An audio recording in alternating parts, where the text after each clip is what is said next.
She has a flight deck larger than 4 football fields and is driven by nuclear reactors to achieve a range of 1 million nautical miles. A self-contained city and mobile air base, the Supercarrier supports an air group of more than 90 aircraft, which are assigned roles that include air defense, attack, reconnaissance, and airborne early warning.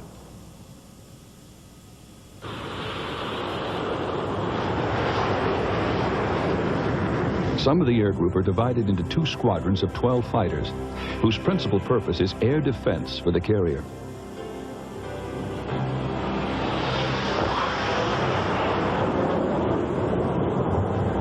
The 24 fighters also provide cover for the strike force, which consists of 34 aircraft, while 16 others provided anti-submarine defense.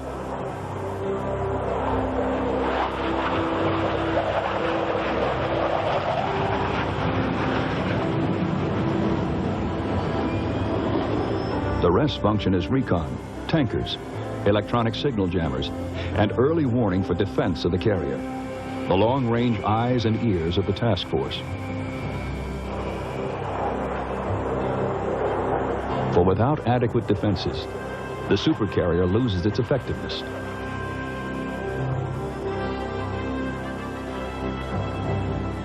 A ship of controversy, the most expensive military weapon the world has ever known. Are they necessary? Could other ships, other weapons provide a more cost-efficient defense? Could Air Force long-range bombers be more effective? Would carriers be useful in a nuclear war? Are they vulnerable to attack? The debate over carriers has been shaped by these questions, both strategic and economic. From her inception at the end of World War II through Korea and Vietnam and into modern times, the Supercarrier had to prove herself in a variety of missions. Nuclear deterrent, limited warfare, retaliatory strikes against terrorism, and in regional conflicts. The Supercarrier debate began the moment the ship was conceived.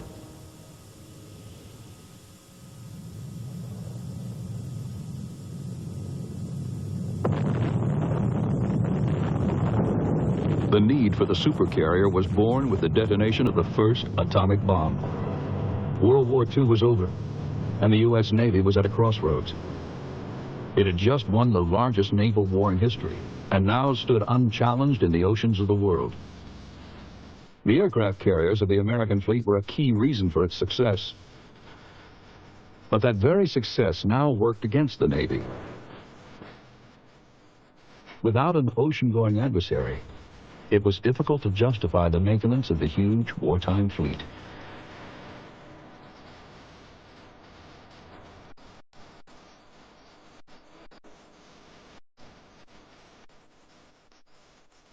Top strategic priorities were the atomic bomb and the rise of the Soviet Union. The Soviet Union had expanded into Eastern Europe and sought to solidify its influence by isolating and controlling new client states, Czechoslovakia, Hungary, Poland, and others, ultimately ordering the infamous Berlin blockade. Although Congress was well aware of the Soviet threat, the United States economy was still recovering from World War. A massive military buildup was not financially feasible. President Truman realized that the United States needed to develop a delivery system for its supply of atomic weapons. The Soviets had to be convinced that American A-bombs could be carried to their soil.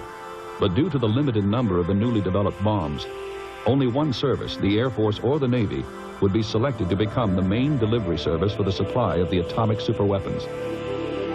The top brass in the Air Force and the Navy fought hard for the prestigious assignment.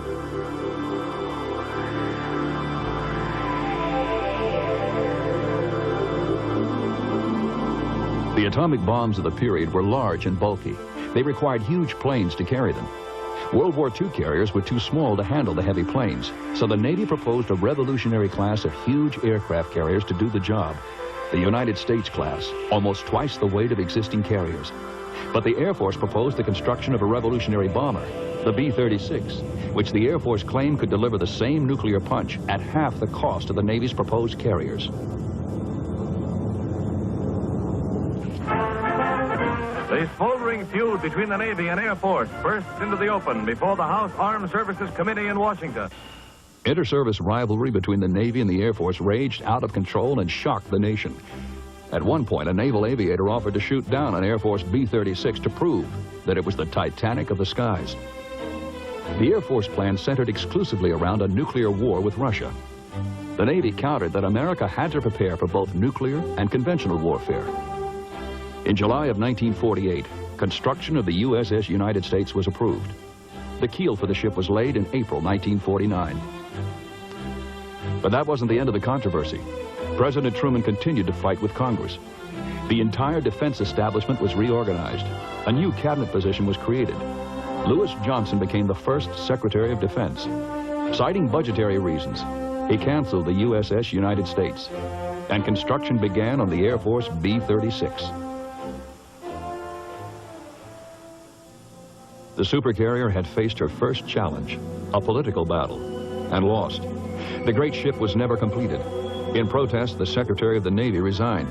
By 1949, only 4 carriers remained in the U.S. fleet. But America would soon discover another important use for her existing aircraft carriers: limited warfare. Congress had fought against supercarrier construction. The Russians and North Koreans, however, cast a deciding vote. Our century returns to combat at sea, supercarriers.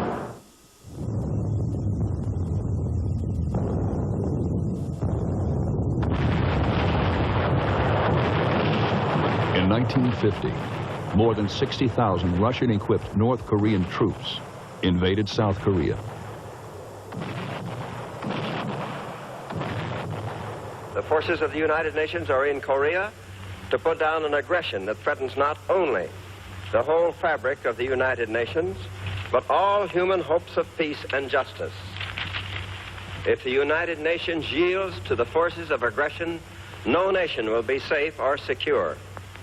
If aggression is successful in Korea, we can expect it to spread throughout Asia and Europe and to this hemisphere.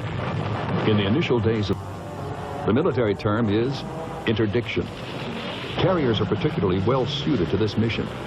From their offshore stations, carrier aircraft could strike behind enemy positions, cutting bridges, closing tunnels and rail yards, forcing the enemy out on the highway, shooting up his roads, forcing him to move at night, then lashing out with night fighters.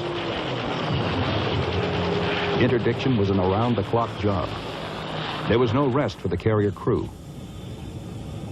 During the Korean conflict, naval aviation launched 1/3 of all combat sorties and delivered more tons of ordnance than carrier aircraft dropped in all of World War II. Successful carrier action in Korea paved the way for congressional approval for additional carriers.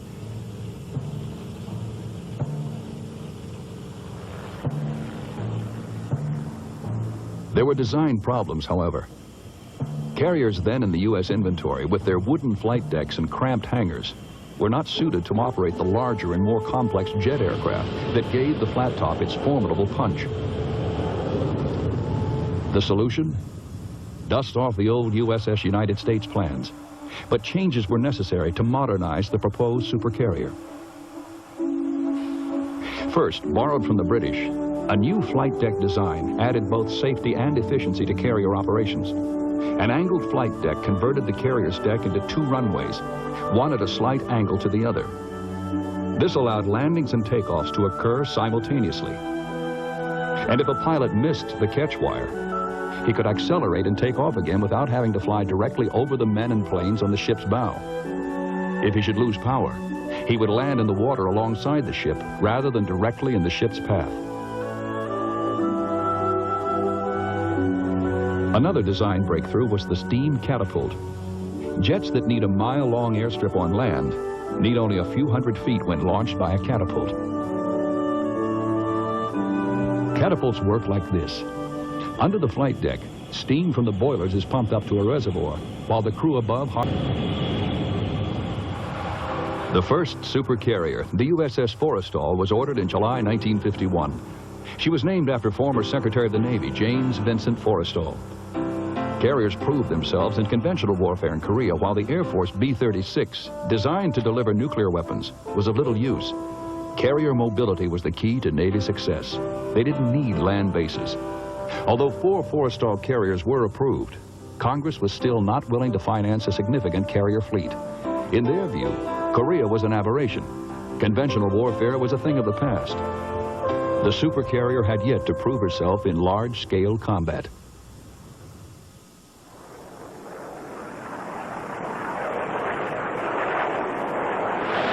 (1964). Communist North Vietnam wages war on the South. American carriers move into the Gulf of Tonkin. August 2nd. 3 North Vietnamese patrol boats attacked the U.S. destroyer Maddox. We have learned at a terrible and a brutal cost that retreat does not bring safety, and weakness does not bring peace. And it is this lesson that has brought us to Vietnam. In retaliation, 2 aircraft carriers were given the mission, codenamed Pierce Arrow, to attack North Vietnamese naval vessels and fuel storage facilities. From the USS Ticonderoga, F-8 Crusaders and A-4 Skyhawks joined A-1 Sky Raiders headed for the Vinh oil complex in North Vietnam. The Constellation launched her complement of Sky Raiders and Skyhawk jets to join the strike force.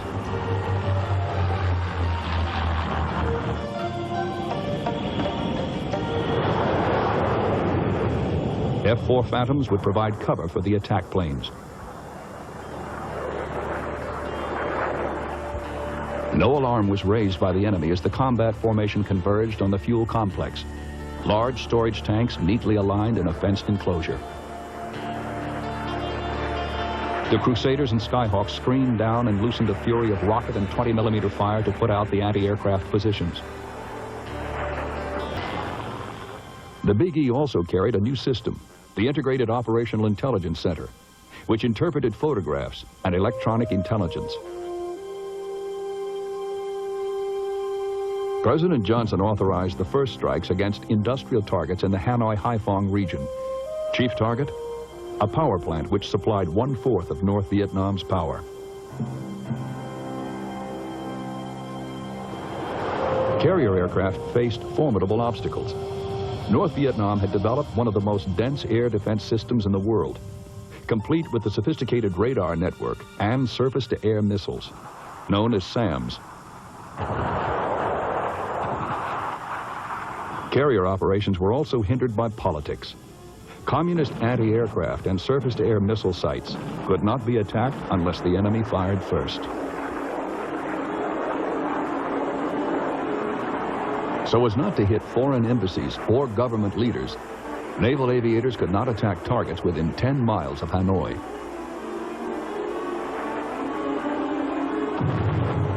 Of course, the North Vietnamese used these sanctuaries to stockpile mountains of weapons, ammunition, military supplies, and essential raw materials.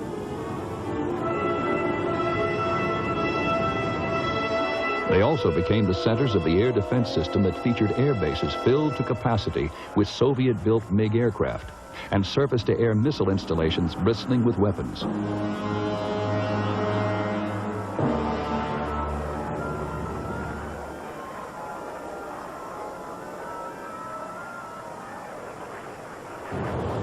Against all these obstacles, the attack on the power plant began.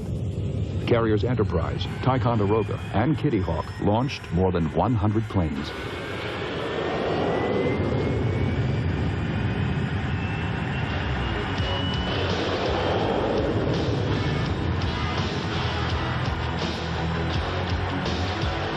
The flight deck was the carrier's noisy and dangerous center of activity. During the launch,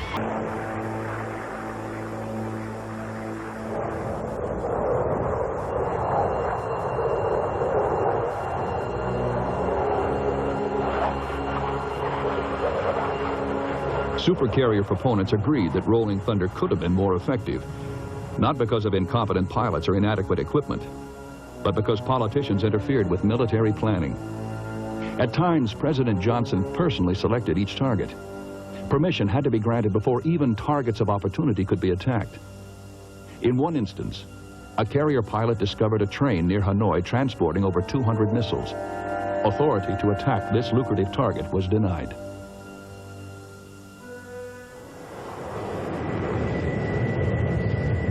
In the final analysis, Whether carrier air power unleashed from politics would have been sufficient to win the war will never be known. However, aircraft carriers, with their global mobility, proved their usefulness in limited warfare. And the Vietnam conflict proved that Korea had not been an aberration. Despite nuclear weapons, conventional wars would still be fought. And when it came time to project air power on foreign shores, there was nothing equal to a supercarrier. By the end of the Vietnam War, the supercarrier. Our century returns to combat at sea, supercarriers.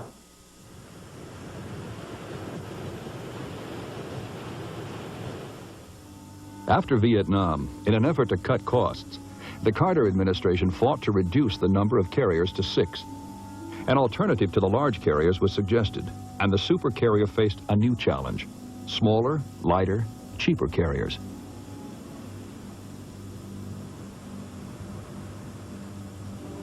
Against the supercarrier fleet was Elmo Zumwalt Jr., who had once been the chief of naval operations. Zumwalt argued that the United States was a world island. Industry and trade of the U.S. depended on ocean traffic. Accordingly, the Navy had 2 missions. First, sea control, keeping the seas open for commercial.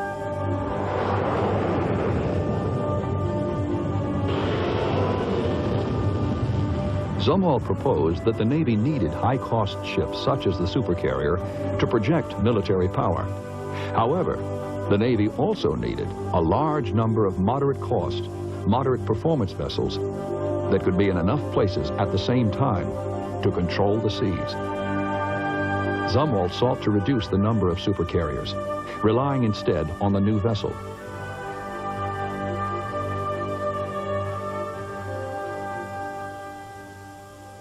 The sea control ship was to be a smaller carrier with a complement of 14 helicopters and 3 Harrier jets. Since the jets could land and take off vertically, no catapults or arresting gear were needed. The sea control ship was to cost $100 million, 1/8 the cost of a single supercarrier. The Navy experimented with the sea control idea from 1972 to 1974 by converting an assault ship, the Guam, similar to a sea control ship in speed, endurance, and air capability.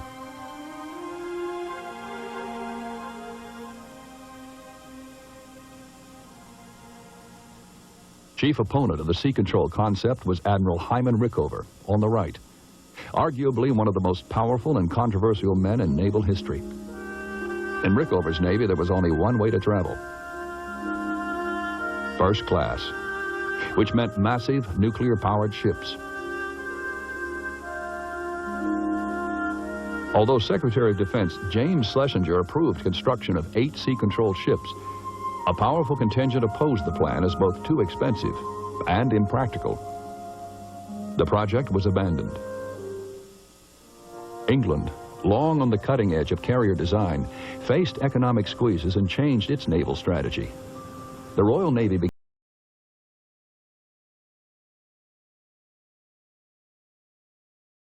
a disaster of major proportions. A massive fire started on the flight deck during preparations for a combat strike. Thousands of pounds of jet fuel ignited and several 500-pound bombs exploded, blowing huge holes in the flight deck and destroying nearly 60 aircraft.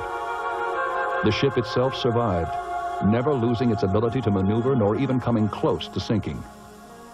She survived, but it is doubtful that a smaller carrier could have.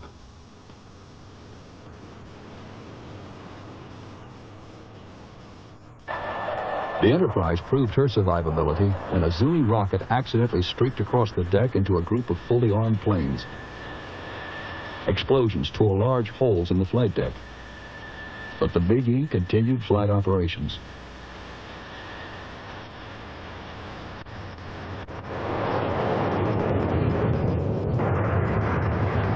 The lessons from the Falklands War were not lost on John Lehman, then Secretary of the U.S. Navy.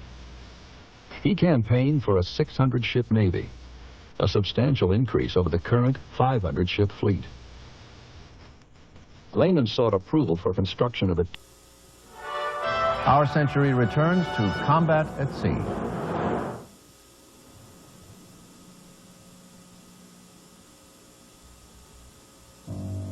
Muammar Gaddafi, The Libyan strongman had been a source of antagonism for the United States since he first rose to power. Against international law, Libya laid claim to the entire Gulf of Sidra, far deeper than the international 12-mile limit. President Jimmy Carter kept American ships from crossing Gaddafi's line of death and in the Gulf.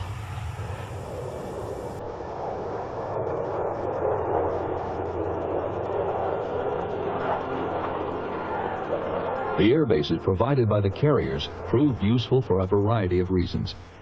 Compared to land bases, the carriers were free to roam the Gulf and consequently were more difficult to attack.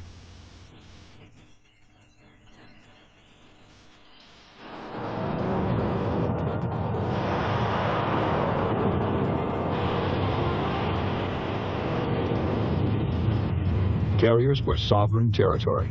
Unlike land bases, their actions could not be dictated by foreign governments. Carriers enjoyed the ability to launch attacks from advantageous positions. Although the Red Sea is far from western Iraq, there were few bases in western Saudi Arabia, so the Saratoga and the John F. Kennedy were ideally placed to attack extreme western targets, such as crucial airfields and Baghdad.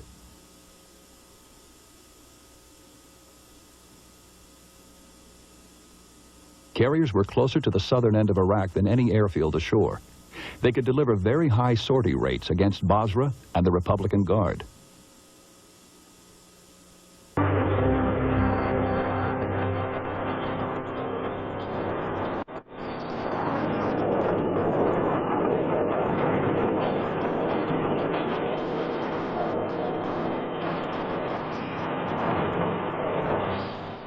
From its inception, controversy has followed the supercarrier. The concept for these gigantic ships was born in the atomic age. The first supercarriers found new purpose in limited warfare in Korea and Vietnam. The design was changed to accommodate heavier and faster supersonic jets. The carriers became nuclear-powered. Supercarriers have served ably when needed for a variety of missions, whether simply to show the flag in hostile situations or to project air power on foreign shores.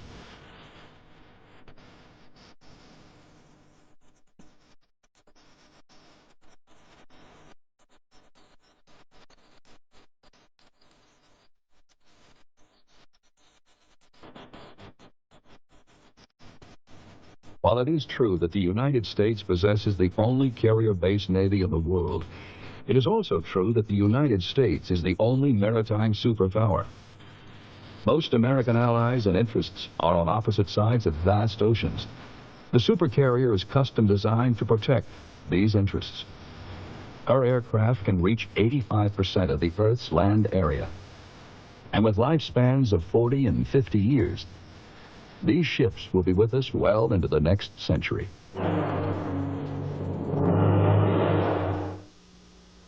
Currently, the United States has more aircraft carriers than any other nation in the world. And as we've just seen, every president since Truman has, at some point in his tenure, called upon carriers to intervene in crisis. Given its record in battle, it will be interesting to see how military spending cutbacks will affect the future production of these tremendous ships. I'm Edward Herman for A&E. Until next time on Our Century.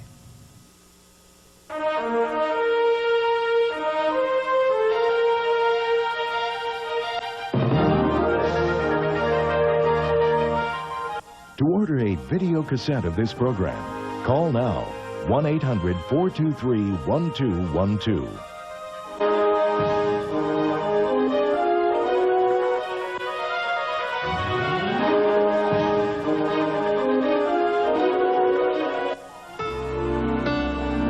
Tomorrow, as France falls, Britain retreats to the coast. The Nazi war machine plows through Europe on The World at War. Then, from grenades dropped from World War I biplanes to the precision targets of Desert Storm, the attack aircraft hit its mark. George C. Scott hosts an all-new Brute Force. Now stay tuned for an all-new First Flights, next on A&E.